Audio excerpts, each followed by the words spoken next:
podcast, people. Welcome to The Edge. I'm your host, Scott Logan, and we are currently in Ephesians chapter 5. Now, last week we read verses 3 to 5 and spent some time talking about sexual impurity, and not just the command to stay away from sexually impure actions, but also sexually impure talk.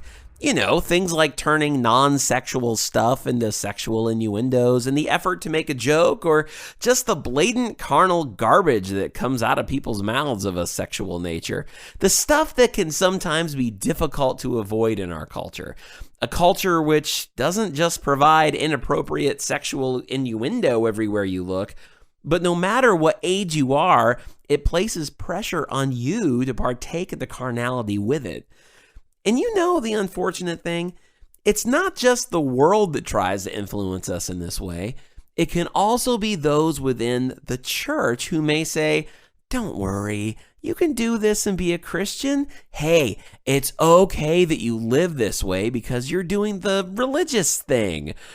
As a culture, even in church, we tend to sometimes not take these things as seriously as we're supposed to.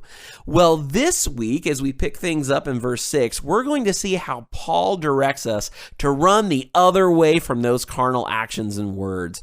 Paul draws a line and says that we as Christians are not to entertain things that we've discussed so far, such as filthiness, crude discussions, fornication, and the like. We don't play by the same set of rules that the world does since we've been transformed. The evidence of that transformation is a life that reflects the change that the Holy Spirit has made in our lifestyle. And remember that the Christian will struggle, and from time to time, the Christian does fall. Of course, there's forgiveness from the Lord. 1 John chapter 1 says that he keeps cleansing us. The point, though, is that carnality for the Christian shouldn't be the flow of their life. A life of sexual promiscuity and gutter talk and covetousness doesn't make good evidence in the jury room to make a case that someone is being guided by the Holy Spirit. So, let's read verses 6 through 14 and then dig in some more. All right, Ephesians chapter 5, verses 6 through 14. "Let no one deceive you with empty arguments, for because of these things God's wrath is coming on the disobedient. Therefore, do not become their partners. For you were once darkness, but now you are light in the Lord. Walk as children of light. For the fruit of the light results in all goodness, righteousness, and truth, discerning what is pleasing to the Lord. Don't participate in the fruitless works of darkness, but instead expose them. For it is shameful even to mention what is done by them in secret. Everything exposed by the light is made clear, for what makes everything clear is light. Therefore it is said, 'Get up, sleeper, and rise up from the dead, and the Messiah will shine on you.'" All right, let's go back to verse 6. "Let no one deceive you with empty arguments, for because of these things God's wrath is coming on the disobedient." Paul is making the case that people cannot be saved and still habitually commit grievous sins. He says, let no one deceive you with empty arguments. He's saying, don't let anybody tell you you can live like this and God will forgive you. Don't let anybody say you're going to be fine, you're going to get in the kingdom, it'll be okay, you made a decision for Jesus, you're doing your religious thing, it's all right to live like this. Don't let anybody lie to you with empty words like this. They're empty, they're meaningless, they're useless. Those people who are teaching things that undermine God's absolutes when it comes to your personal morality are speaking hollow, empty words. If people are practicing immorality, they are not Christians, because the Holy Spirit just said through Paul that they are children of disobedience. And what's coming to them, it's God's wrath.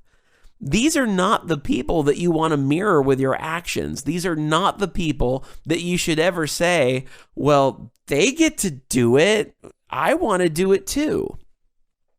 Paul says in verse 7, therefore do not become their partners. So don't join the world in its evils.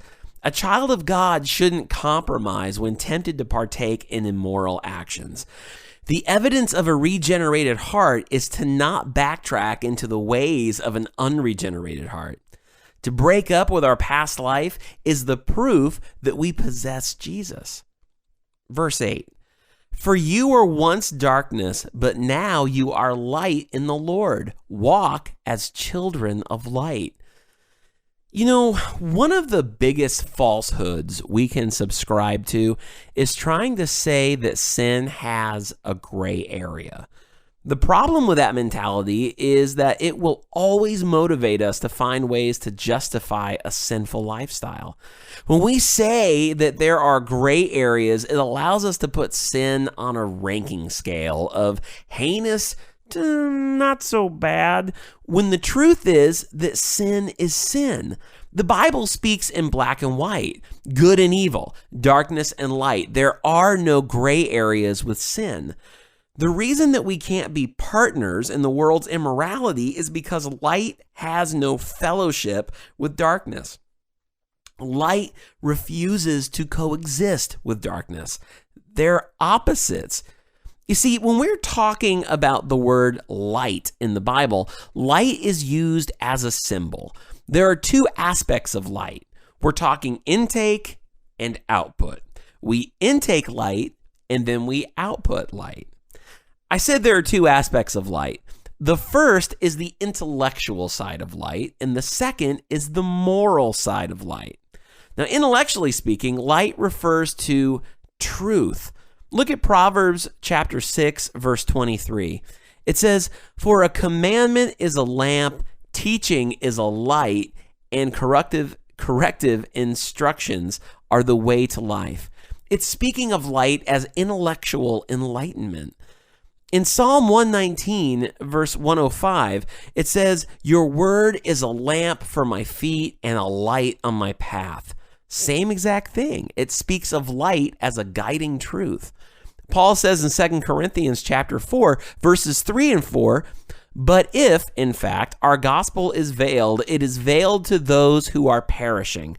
Regarding them, the God of this age has blinded the minds of the unbelievers so they cannot see the light of the gospel of the glory of Christ, who is the image of God." So one aspect of light is the truth. Truth is the intellectual side of light. And then we have the moral side of light, which is holiness. We're now speaking of light as holy behavior. Isaiah chapter 5, verse 20 says, "Woe to those who call evil good and good evil, who substitute darkness for light and light for darkness, who substitute bitter for sweet and sweet for bitter." So now we are talking about light as holiness. Romans 13:12 says, "Let us discard the deeds of darkness and put on the armor of light." So we have two aspects of light, truth and holiness, intake and output. You intake the truth of God, and because of that enlightenment, you output his holiness. Now, the opposite of light is what? It's darkness. And there are two opposite aspects of darkness.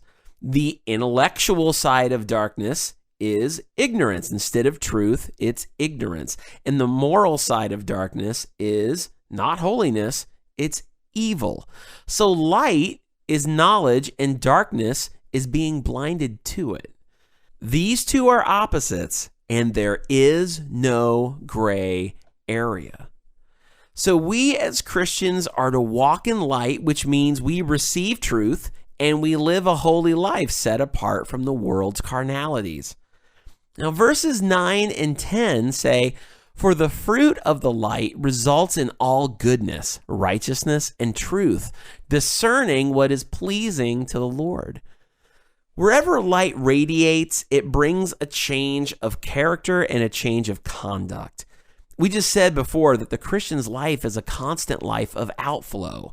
Light as truth pours into us, and then out of us flows light as holy behavior. If we are children of light, then our character and behavior are going to exhibit the characteristics of God, because as 1 John says, God is light and there is no darkness in him. Now, verse 10 said, discerning what is pleasing to the Lord. I remember, it was 1997 maybe, the WWJD bracelet craze. Remember that one? Some of you who are old enough might remember that if you were a Christian in the mid to late 90s, you couldn't go long without seeing another brother or sister in the Lord sporting one of these, and you might have had one too. I was a teenager and had one, and I remember at that time, I was just getting started in radio, and we used to give a ton of those bracelets away at the Christian radio station I volunteered at. WWJD stood for What Would Jesus Do? And it was intended to be a reminder bracelet to be mindful of your actions and to do the things that Jesus would do. Some people found fault with it and had different reasons to tear it down, even within Christian circles. I never had a problem with it. I thought it was great. I would just add the reminder of what would Jesus not do. And I think that's really a question that we need to keep in mind as we go through our day-to-day tasks and interactions with others and the things that we do in secret. We need to filter everything with, is this acceptable to God? That's how our conduct should be judged. It's not hard to figure out how to live like Jesus. Just hang out with him in prayer and read about him in the Word. The problems that we create are when we complicate our lives by imposing those gray areas that we were talking about earlier into a Christian's life where they don't belong. So, we intake truth, we output holiness, which is goodness, righteousness, and truth, and then we discern all our actions by questioning whether what we are doing is pleasing to God. All right. Now, I'm going to read verses 11 to 14 all together because it is all one cohesive thought. So verses 11 to 14. Don't participate in the fruitless works of darkness, but instead expose them. For it is shameful even to mention what is done by them in secret. Everything exposed by the light is made clear, for what makes everything clear is light. Stop there for a minute. This is a huge call and can only happen with a life devoted to holiness. How do you expose fruitless works of darkness? It can't be done by participating in them. Go into a dark room with no light. No one item in that dark room can illuminate the other. They're all just in darkness. Then you turn on a flashlight and boom, now you have illumination, and that light is able to expose what was in darkness. What made things clear to see was the light that started shining, and it was the only thing that could get the job done.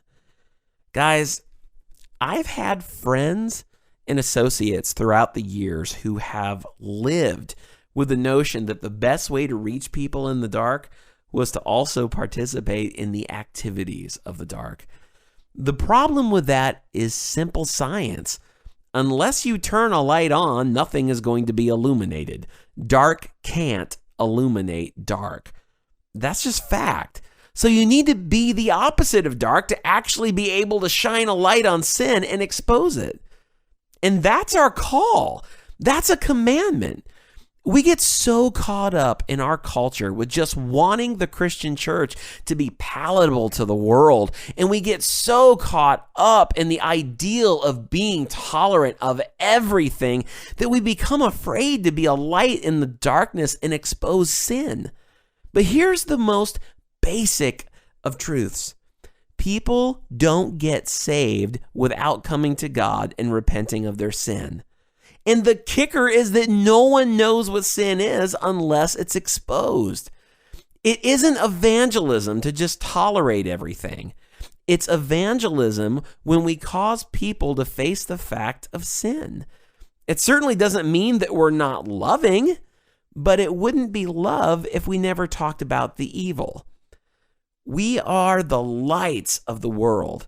If you are truly a child of God, then a definition of you is that you are a light.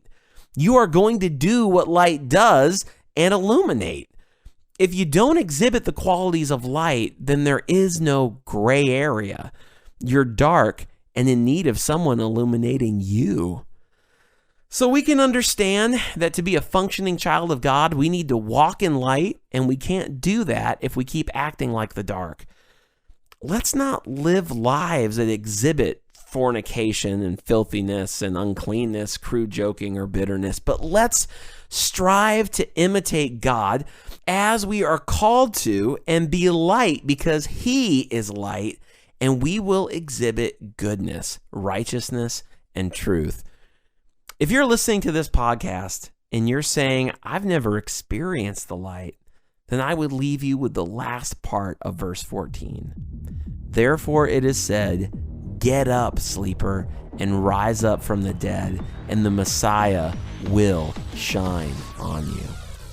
Guys, that's going to do it for this week's show. If you want any more information about The Edge, or maybe you want to even support the ministry, please check out the website, which is theedgepodcast.com. There is a link to PayPal where you can support the ministry. Also, all of my social links are on the top right corner of the homepage. Make sure to give a like on our Facebook page, as well as follow me on Twitter at EdgePodcast1. Well, that's it for this week. Next week, we're going to talk about living a consistent Christian life, so make sure to check that out. And in 2 weeks, we are on one of my favorite things in the world, marriage. But until then, I'm Scott Logan, wishing you an awesome week living for God. Don't forget, when you live on the edge.